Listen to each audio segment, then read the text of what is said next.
Hi, I'm here live at a Children's Place bookstore, here to celebrate Portland native Renee Watson's first she's released a children's picture book, A Place Where Hurricane Happens. This book highlights the incidents of Hurricane Katrina that affected young children. Renee did an awesome job in illustrating and speaking about the emotions and the reactions of the children that were affected by this storm.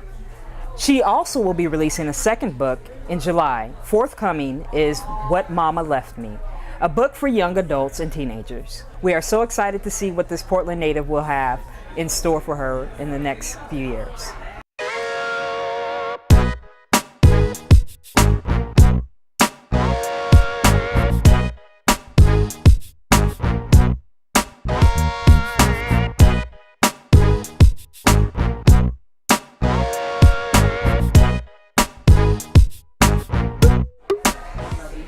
This must be about the best book reading that I've attended so far. I truly enjoyed Renee. I enjoyed hearing about what Mama left.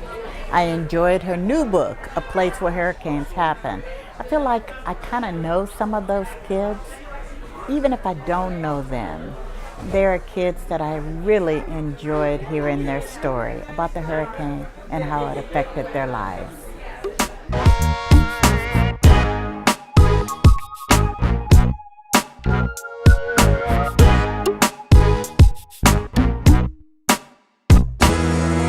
You so much, Portland, for coming out and supporting me. It is such an honor to be home to celebrate with you. I am so touched that so many of you showed up. So sorry, and thank you for those of you who are standing.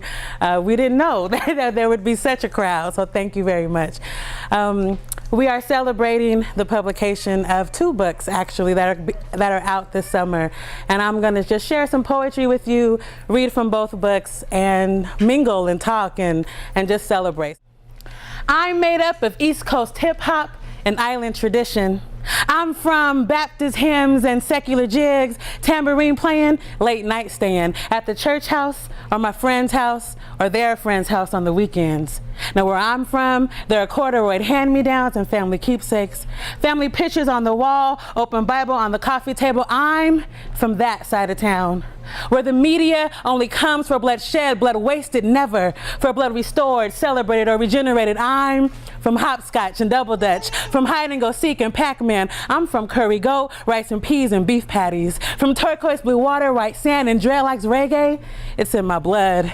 Grew up in the Pacific Northwest, a place where rain falls more than sun shines.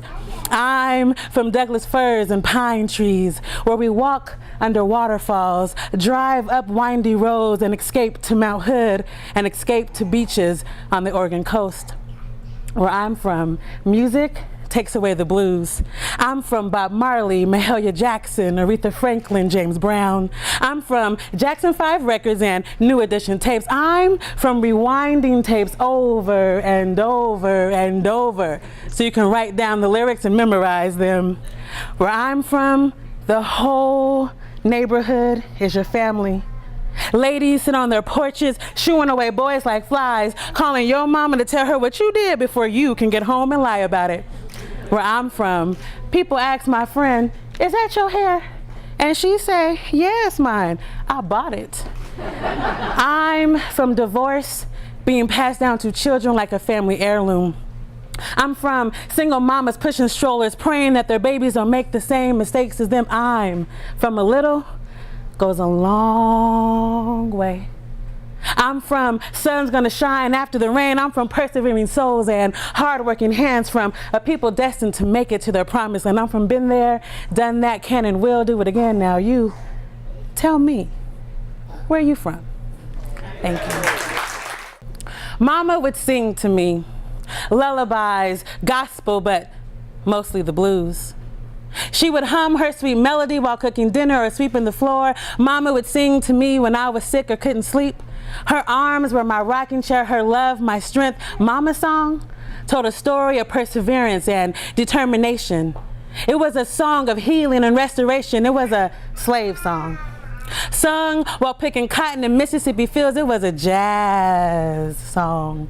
Sung in the Harlem Cabaret, yeah, Mama would sing to me. Mama's song was a solo at church right before the preacher preached.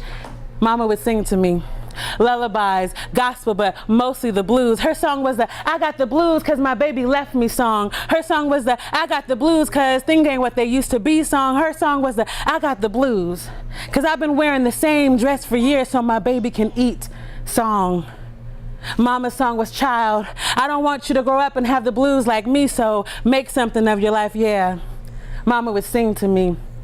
Lullabies, gospel, but mostly the blues. And one day, Mama stopped singing. Her eyes were empty, her voice gone. She couldn't sing the blues, but she could hum heaven's tune, so Mama hummed to me. A sweet melody of a song. Her song was, I'll fly away to a land of milk and honey. Her song was, when I get to heaven, I'm gonna tell God all my troubles. Her song was, swing low, sweet chariot. Her song was, don't cry for me. I'm in a better place, yeah. Mama would sing to me. Lullabies, gospel, but mostly the blues, and God done took her blues away. Now, Mama's singing a new song in heaven's choir with the angels. Mama's singing, hallelujah, I made it. Hallelujah, I made it. Hallelujah, I made it. If names were prayers, then each time we'd say a student's name, we'd honor their existence. Speak a blessing on them, accept them for who they are, see them for who they can be. If names were prayers, we would build altars of syllables, of letters, and the right way to pronounce any name. We would learn how to say names the right way. Correct spelling, rolling of the R's, the right accent and trills, giving dignity, confidence to a name. If names were prayers, classrooms would be full of praise and forgiveness. Patience, grace would be full of laughter, joy, the calmness of simplicity. Classroom full of students owning who they are. Let me call you by name. Let me learn your culture, heritage, background, the story of your name, the many, many stories of home, of who you are, of how you came to be. Let me call you by name. Tell me your name. Let me learn your name.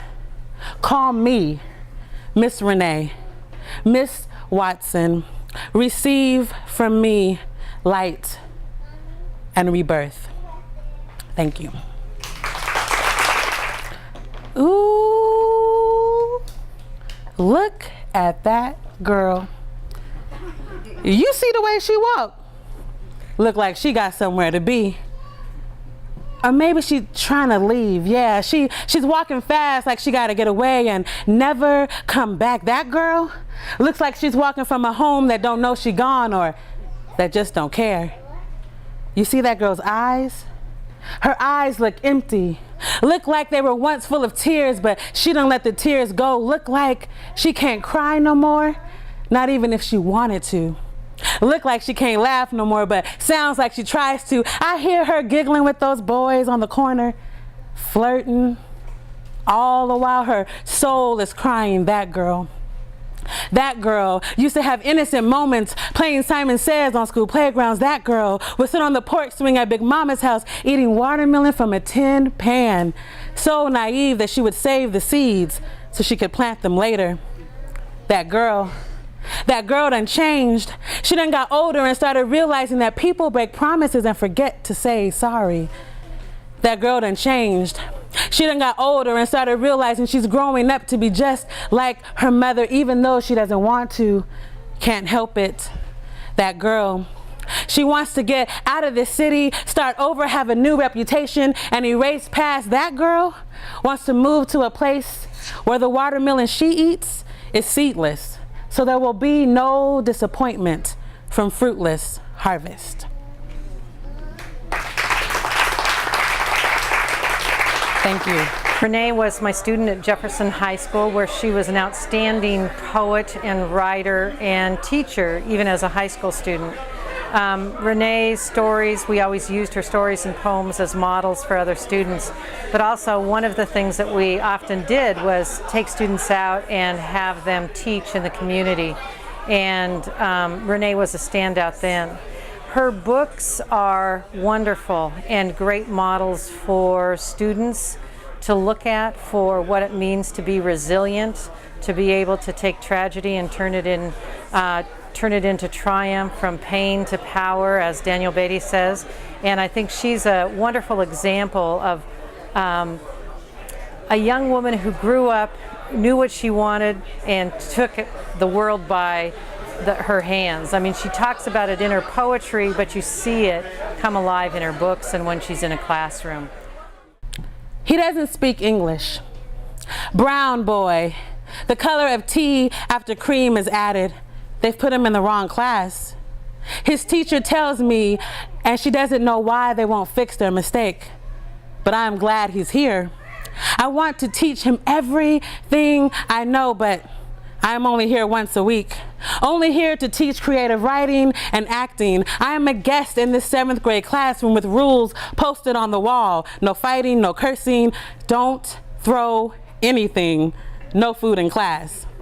I am a guest in his life. He is controlled by street rules. Fight back, be cool, don't let them see you cry. There are so many lessons I want to teach him, so many things I want to tell him, but I have only been taking Spanish for a week. I can only say basic phrases: hola, hello, gracias, thank you, de nada, you're welcome. And I stick to how to write metaphors and the fundamentals of improvisation, letting his Puerto Rican friends translate. But really, I want to tell him that spewing spitballs at the pretty girl who dresses in pink all the time, at least every time I'm there, is not the best way to tell her he likes her. I want to tell him how fighting the boy who ripped his art from the wall is not going to make anything better. I want to tell him that boy is just jealous because he is the best artist in class. I want him to know that I saw those tears in his eyes the day his teacher embarrassed him by calling on him when she knew he didn't know the answer. I want to tell him that making mistakes is okay. He can speak English. I know he can. He is just afraid, but he is not afraid to write. His friends explain the assignments and he writes poetry in Spanish. Tell him it will be homework if he doesn't finish, I say to his work partner. The next time I come to class, he is not there. I miss his bright eyes and his Spanish poem. The girl in pink misses him too. She asks, "Where is Francisco?" Nobody knows. His teacher pulls me aside. He's not in school today because of a family emergency. His mother passed away. I don't know much about Francisco's mother, except that she was a good mom. I know this because Francisco's poetry is always about her. For his metaphor, he wrote, "My mother is a lifeguard. She saves me every day from life's crashing waves." The next time Francisco is in class, I think maybe I should give him a card, a poem, something more than the next assignment. But I stick to similes and improvisation. During lunch, while the other students are mingling in their cliques and swapping the latest gossip, Francisco asks if he can stay in the classroom. I say yes. He eats alone at his desk, occasionally looking up at me, writing me right comments on my students' poetry. I smile at him gently. For weeks, this becomes our ritual. Francisco eats in silence. I respond to my students' poetry. And one day, when the bell rings announcing that it's time for Francisco to go to his next class, he walks over to me and stutters, "Thank you." I say, "De nada." I wish I could say more, but somehow, I think I've said enough. This is for Veronica, my little 7th grade poet warrior. She'd been told the sky was the limit, said she wanted to go past that, said she wanted to go as far as the wind would take her. I have become her cheerleader. Fly, baby, fly, rest in the wings of the wind, soar, go higher, higher. And I know it can be cliche to say this, but I have a feeling you've never been told you can be anything. So fly. Fly past the stench of the Bronx, its stereotypes, its truth. Fly above the envious girls that whisper about you. Rise above the teacher who walks past your desk, not noticing the seedlings of a poet because she has to teach you to test you. And there is no rubric for passion, so you fail every time. How does one score resilience? But I see you fighting to keep your grades up, your weights down, fighting to stay out of the street and in control. You go to battle every day. And here's another phrase that people always say: words are a weapon. So here, let me give you poetry, my little 7th grade warrior. You are in training. Like boxers practice on punching bags, your words hit paper, leaving blue and black inked bruises on the pages, so that if ever someone needed to know how a broken girl finds her wings, they can read between your lines. You've been reading between the lines that go up and down your mother's arms. Her injected veins taunt you and tell you that your future can only be found in needles. But reading between her lines, you find the motivation to fly. Your birthright is the promise of a dream. And I know you come from a place where sleep brings nightmares, so you do your dreaming in the safety of the day. I see you staring out of the window in class. I wonder, where is the sun taking you? Wonder how far the wind has pushed you into your destiny. I wonder, will I ever see you again after our poetry class ends, when you are no longer a little 7th grade poet warrior whose dreams for now are simply wishing for enough money to ride the train, buy a journal. I wonder if I will ever see you again after our poetry class ends. Wonder if years from now you will hear me chanting, hear me praying for you. Always fly, baby, fly. Dream, soar, go higher. And when you reach that place you were told was the limit, and I know you will, I want you to fly past it. Fly, baby, fly, fly high, high, high, yet low, low, low enough to one day be able to reach down and grab the next 7th grade Bronx dreamer and teach her how to fly, baby, fly. I work with children who've experienced trauma, which is how the book, A Place Where Hurricanes Happen, came about. And I'll talk about that in a little bit. But this book is about a young girl who witnesses the death of her mother. And it's about her picking up the pieces after that and coping with the loss of her mom, and also realizing that you don't have to make your parents' mistakes, that you can learn from them and rise above them. This is called What Mama Left Me. The first chapter is called Our Father. I don't have many good memories of my daddy. He was hardly home, and when he was mad at my mama or me or my younger brother Danny, always yelling about what wasn't done right, what wasn't done at all, what he was going to do. He bought me gifts though, always on Christmas, on Valentine's Day, and on my birthday. He gave me this diary 2 months ago when I turned 13. I never thought about writing in it until now. I need a place to put these secrets. They're too heavy for me to carry alone. Grandma says I am just like my mama. She says I look like her, talk like her, act like her. My chocolate eyes, crayon brown skin, and skinny knock-knee legs are the same as my mama's when she was my age. Serenity girl, if I didn't know better, I would think this was a picture of my Loretta, Grandma says, holding up my school photo. I think she is sad, but also glad that even though she can't see her own child anymore, she can always look at me. Danny, my brother, is just like my daddy. Tall, dark-skinned, and skinny no matter how much he eats. He is 1 year younger than me. He'll be starting the 7th grade. I'm starting the 8th. I don't mind us being just like our parents on the outside, but I'm scared that maybe we're like them on the inside too. Danny has my daddy's temper. Just yesterday, he punched the wall because he couldn't find his hat. He was mad at me thinking I hid it. He made a mess looking for it, clothes thrown all over the floor. Then he remembered that he put it in the closet. Busted knuckles for nothing. Danny also has my daddy's style. Expensive name brand shoes, baggy jeans, oversized shirts. Mama always said, boy, you're a carbon copy of your father. She never sounded happy when she said it. Sometimes I wonder if all children are like their parents. I think about having a different mama and a different daddy. I think maybe if I wasn't the daughter of Loretta and Daniel Evans Sr., everything that happened this summer would change. But I am Serenity Evans, and nothing can change that. I think sometimes my daddy wants everything to change too. I know he doesn't like being a father. He's never said it, but I just know. I know because there are no pictures of him holding me when I was a baby. I know because he never came to any of my school plays or recitals. He is always gone, running the streets, my mama would say. She made excuses for him, trying to convince us that he really did care, but I think even she stopped believing her lies. I think mama realized that no matter how many good qualities there are in my daddy, there are more bad. One night, I woke up thirsty. I got out of bed to get a drink of water.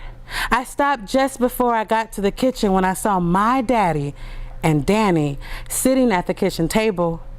They were stuffing small plastic bags with green plants. Daddy said, one day, little shorty, I'll take you out with me, show you how this green will get you this green. He took a wad of money out of his pocket and tossed it on the table. Danny picked it up in amazement. I turned around and went back to bed, and I never told anyone. I knew my mama would just be mad. She would always tell me what goes on in this house stays in this house. So I kept my mouth shut and didn't tell nobody my secrets. I wonder what's gonna happen now that my mama's secrets are getting out, because our house is empty and 2 kids can't live by themselves. I know my daddy doesn't care. He hasn't come home. I don't even know if he knows that my mama is dead. I wonder what he will do when he comes home to an empty house. I am so extremely proud of Miss Watson. I've known her for 10 years. She met me when I was a 14-year-old girl and thought I knew it all, but over the years I realized I've known nothing.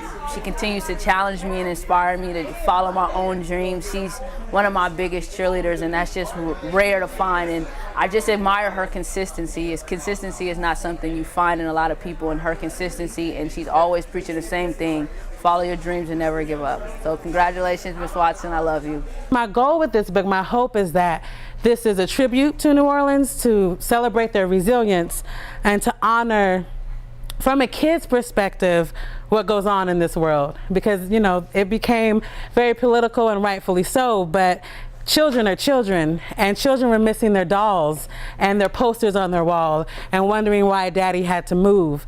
So I really wanted to focus on the kids, and I hope that other children who maybe have not had a natural disaster happen to them, but maybe had a grandparent pass away, or who've had to move to another state and start over, can find characters they relate to in the book.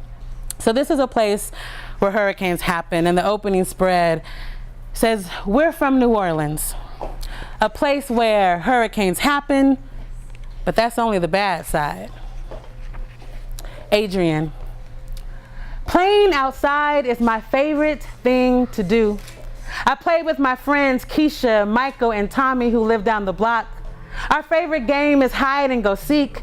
No one can ever find me. I hide in the best places.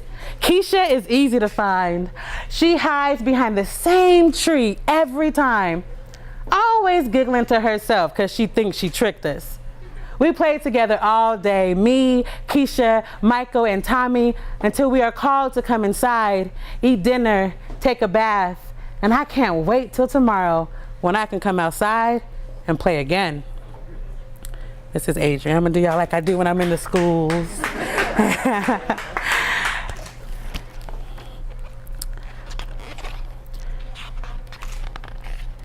Keisha. Mama's cooking dinner, making my favorite foods, jambalaya with cornbread, and I get to help. I sprinkle the spices in the pot and they dance and twirl in Mama's thick sauce as she stirs all the ingredients with her wooden spoon. Mama says, soon it'll be time to eat. And I can't wait because I know it's going to taste so good. And they said,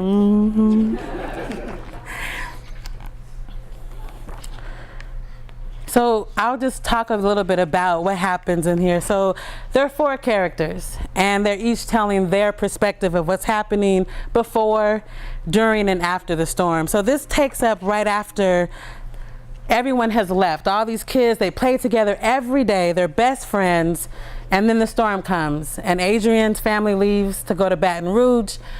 Tommy's family goes to Houston. Keisha is stuck and ends up at the Superdome. And Michael can't get out of his house. Michael.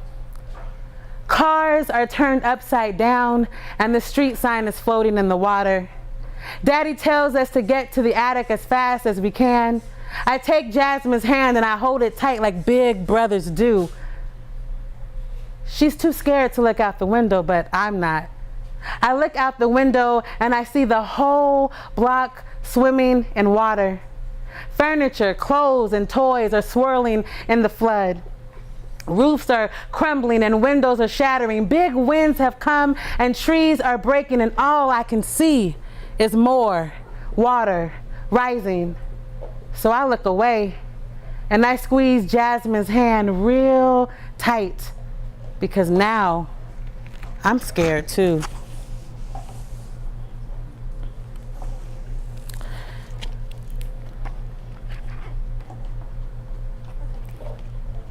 Michael. A rescue team came and saved my family. They took us to a shelter. Today we're home for the first time in 6 months. We're moving to a trailer. Things aren't what they used to be. The houses on our blocks are damaged bad. Things aren't what they used to be. The only tree still standing on the block is the one in front of my house. Things aren't what they used to be. Katrina turned New Orleans inside out. Katrina took away all my drawings, my markers, my paper. She even took some of my neighbors away. There are numbers and words written on Miss Johnson's house. I asked my mother, what do they mean? And she tells me, Miss Johnson isn't coming back. She's gone forever. Things aren't what they used to be. I miss the people who are gone, even the neighbors whose names I never knew.